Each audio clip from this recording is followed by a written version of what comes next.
morning, everybody. Today we come to you from Chimney Rock National Monument. Rock Doctor and Rock Doctor Daughter here. We're going to take you on a little adventure and we're going to explore Chimney Rock today. And you know the last time that I was at Chimney Rock?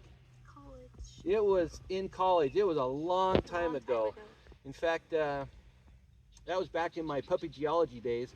And I was here in probably about the mid-80s, and I was working for the United States Geological Survey under a program called Volunteers for Science. And what we were doing is we were doing all of the paleomagnetic studies of this area. And what we were trying to do is figure out where the North American plate was during this geological time period. And the shale that you're about ready to see today it's called the Lewis Shale. And we were sampling the Lewis Shale and doing paleomagnetic studies all the way up through the Lewis Shale. In fact, today you're going to see where we sampled, and the sampling, that was no small feat. Keep in mind what we had to do back in the day, and keep in mind this was back before it was a national monument. We were actually here with permission, and we had permission in order to do the sampling.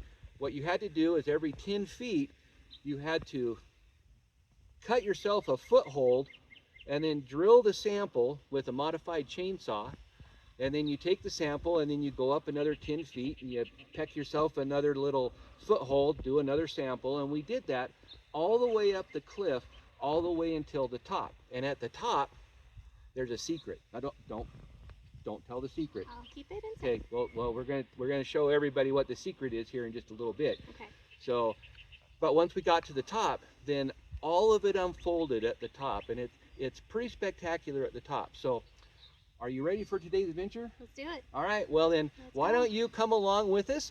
We're going to go to the top of Chimney Rock. We're going to see what we can see, and then maybe learn a little bit about the Lewis Shale and a little bit about the geology of the area of Chimney Rock National Monument. Let's go. It has been 36 years, a family, and a career since I was last at Chimney Rock. But more on that later once we get to the top of the ridge. Chimney Rock National Monument was created by presidential proclamation on September 21st, 2012. However, the Chimney Rock archaeological site has been listed on the National Register of Historic Places since 1970. The National Monument protects 4,726 acres of San Juan National Forest, as well as the spectacular archaeological sites surrounding Chimney Rock. The National Monument is located between Durango and Pagosa Springs, Colorado, just off of US Highway 160, and is managed for archaeological protection, public interpretation, and education. The Chimney Rock Spire is approximately 315 feet tall and is located next to Companion Rock, a popular nesting spot for falcons.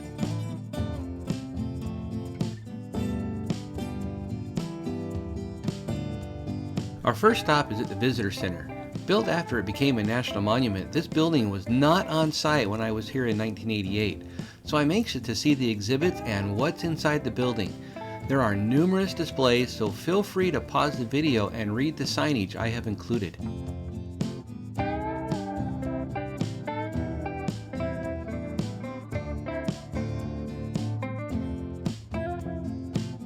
The Visitor Center does an outstanding job of presenting informative displays covering all aspects of the archaeological ruins, the Ancestral Puebloans, and the cultural artifacts they left behind. Unfortunately, there is not a museum on site, so only replicas are presented.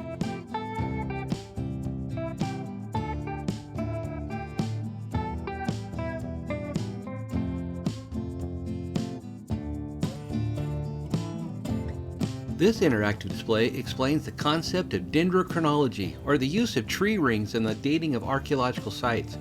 The southwestern United States is one of only 3 locations worldwide that can effectively use tree rings as a reliable method for dating the wood in archaeological sites back to about 14,000 years ago.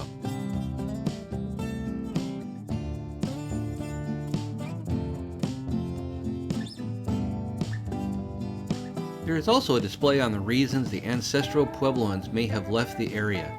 We'll chat more on that later once we hike to the ruins.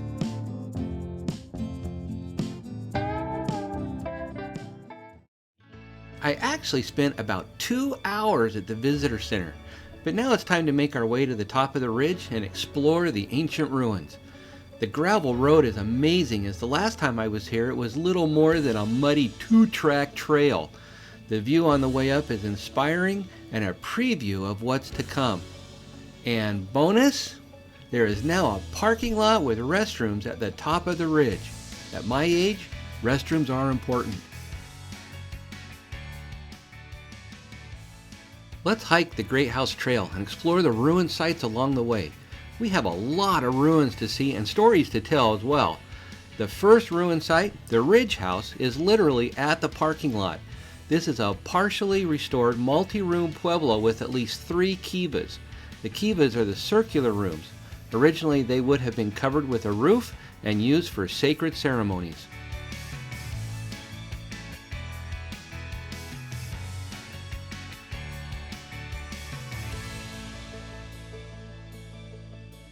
From here, the trail really begins to climb. Living at only 400 feet above sea level as we do, hiking at nearly 8,000 feet is quite the task.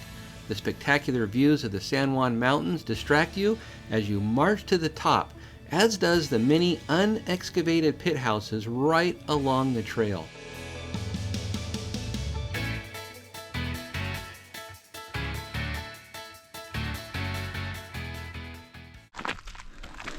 That could be a room. These are being left for future archaeologists and future techniques. So everything that's in place. We have to pause for a moment along the way to admire the incredible geology exposed in the area. From here you can see the slope-forming Lewis Shale.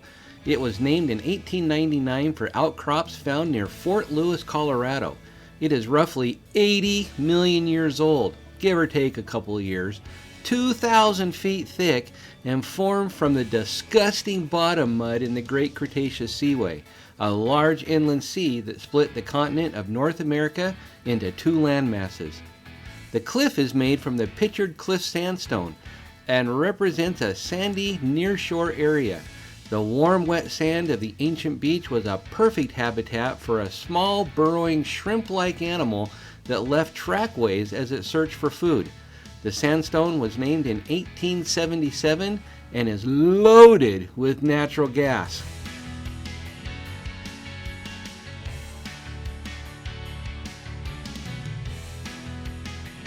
Earlier I stated I was here in 1988 working with 2 geologists doing paleomagnetic studies on the Lewis Shale and the Pictured Cliff sandstone, trying to establish where North America was located about 70 million years ago.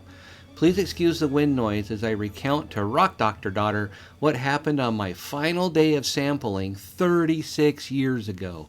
The tree that was standing is now fallen over, but it's still there. I was tied off onto that tree that's right on the cliff face, and I was dangling down. The bees were located right at the bottom of the cliff face right here. I was walking along, and then I had just sampled all of this all the way down to the bottom and made it all the way up to there. And then on the way out, after I got stung with 37 bees, then walked back down the cliff face, walked out along the ridge because they wanted other sample sites. We walked all the way over to the pinnacle that you see off in the distance. There wasn't anything suitable to sample, so we walked back and we came down through that little patch of scrub oak, made it about halfway down. That's where we encountered the whole den of rattlesnakes. So the den of rattlesnakes is right below there, and then we had to make it back over to the truck, which was parked in the bottom of the ravine, and then we drove the truck out through the bottom of the ravine out to where you can see the entrance of the park. That was all in one day. Yep, 37 bee stings while sampling the cliff face and walking through a den of rattlesnakes on the way back to the truck. And I lived to tell the story. Enough rock doctor history though. Let's get to the top, shall we? Looks like this common collared lizard is protecting the trail and the archaeological sites. I think he'll let us pass though. After getting by that lizard, all of our hard work pays off. We have arrived at the Upper Mesa and the spectacular Great House Pueblo. Evidence suggests the Great House Pueblo was built in 1076 CE and finished around 1093 CE. It consists of 36 rooms and 2 large kivas. Archaeologists believe that the Great House Pueblo was mainly used for important ceremonies, with only 1 or 2 families living in the rooms. During those ceremonies, it functioned as sort of a hotel for visiting notables, some of whom walked from Chaco Canyon, about 90 miles south of Chimney Rock. The entire archaeological site could house approximately 2,000 people.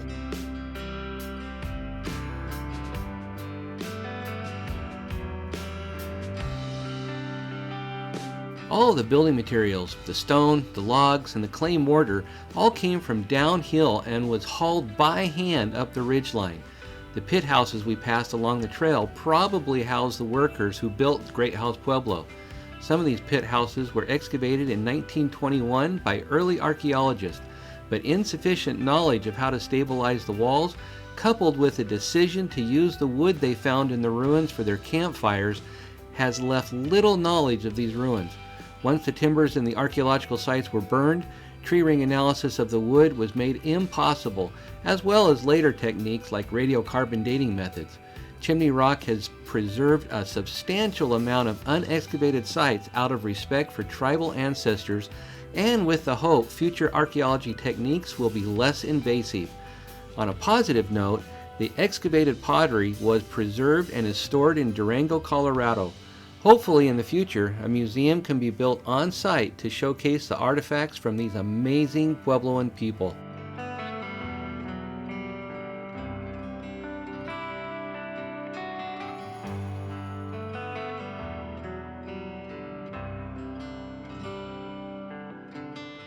Here we can look inside the large Kiva of the Great House Pueblo.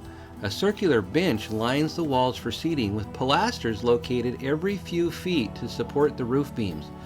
The entire structure would have a roof constructed of logs with the entrance by way of a ladder through the roof. Smoke would exit through the same roof entrance and fresh air would enter through the ventilator shaft. A fire located underneath the roof entrance would create the updraft, pulling fresh air in through the ventilator shaft.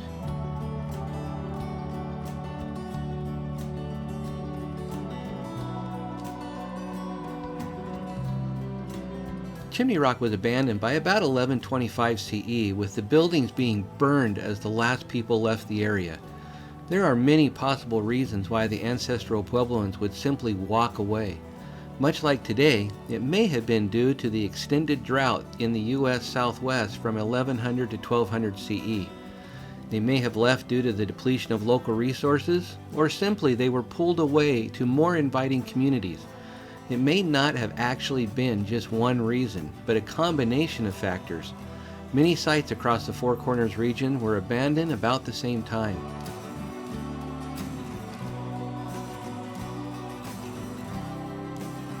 As the sign reads, we made it to the top. This is the historic location of an old fire tower built by the Civilian Conservation Corps in the 1930s. We are prohibited from exploring further as the spires are protected by law and there is no access beyond this point.